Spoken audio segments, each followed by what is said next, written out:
Hello. I'm pretty groggy, but this is a review of the final of the three Xbox controllers I own.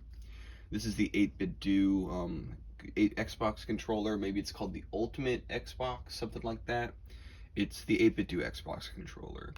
I bought this so I could play Minecraft with the controller on PC because my Xbox 360 controller, I didn't have the dongle, and it was about the same price to just buy a new controller to buy the dongle, so I just said, whatever, why not? I can use this for other things.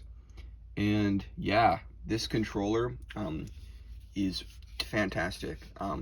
It has a few slight problems, and I'm unsure of how well it will age, but as it stands now, I really love basically everything about this controller.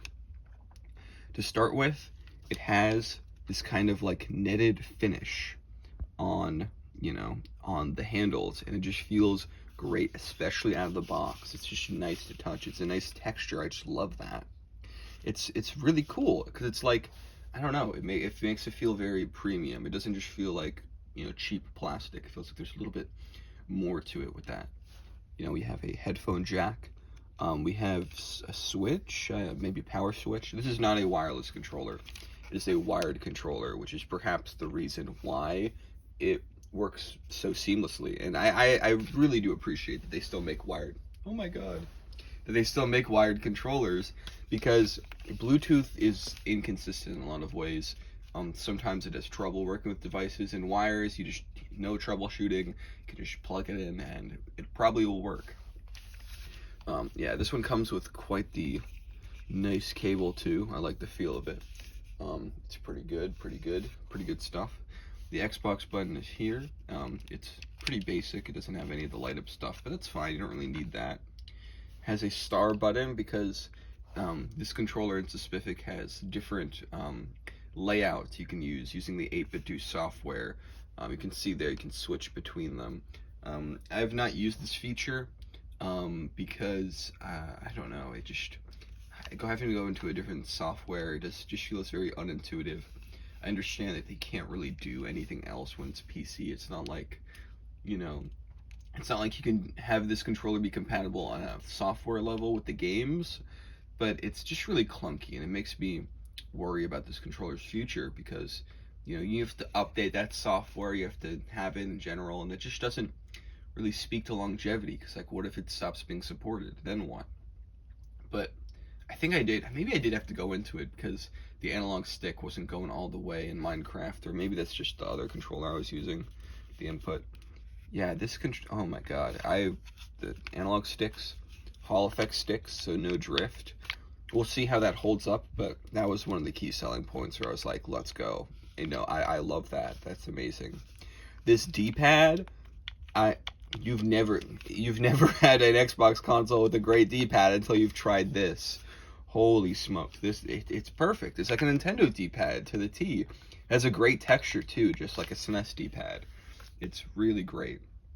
It feels good. I mean, there's not many games that'll use it, but it's like, you could really use this controller for 2D games, which is a great thing about 8BitDo. They're always thinking about is compatibility with both modern and retro games, like a Wii Classic controller, and it does both swimmingly. This D-pad alone, that's all you really needed to accomplish that. It has the kind of third-party controller in the modern-day standard of having these two back buttons. They're cute. I guess they're part of the programmability, but I haven't been able to really figure out uses for them. Shoulder buttons are good, but I think they're the biggest problem with this, because the sound they make is, they sometimes squeak. They're not doing it right now, but they do squeak a little bit, and that worries me. It does worry me, to be honest. Especially because I'm playing Minecraft with them, and that's a game that basically just uses the shoulder buttons for a lot of things. A, B, Y, and X buttons, obviously the Xbox layout. They're good. It works. I love the shape of this thing.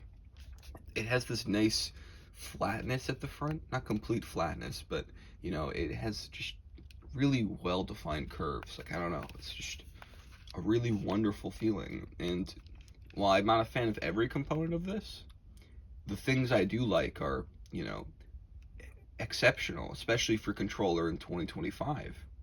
And when I bought the controller, it came with a month of Game Pass. How cool is that? So I can get hooked on their Game Pass and pay them like $45 every month to play Flappy Bird. It's gonna be epic. But yeah, this is a great controller. Um, I definitely want to try more 8BitDo stuff. I just opening this and experiencing it just made kind of gave me like a sorry, just waking up. Gave me like a sort of a deeper love for controllers. Like it made me want to just try more of them and just see what I thought about them because I was so pleasantly surprised by this. Most third-party controllers you expect nothing, but this one feels great. It has things that are unique about it that are actually positives. You know, it doesn't have any of that tacky stuff like a turbo button or whatever, or the rock candy features. It's just an honest to goodness controller that, you know, it shows signs that maybe it won't be perfect forever, but it's great for what it is now, and it was a wonderful price. I got this for $25 to $30, I think, which to me is fantastic because that's basically the equivalent of what you'd spend on a GameCube controller back in 2001. You know, those were $20, and you know, inflation and all that. It's probably more if you calculate it correctly, but you know, on a $30 controller that just works. Like, it's wonderful components, and it's beautifully designed. It's just fantastic. Yeah, I love it. Wonderful. Thank you for watching.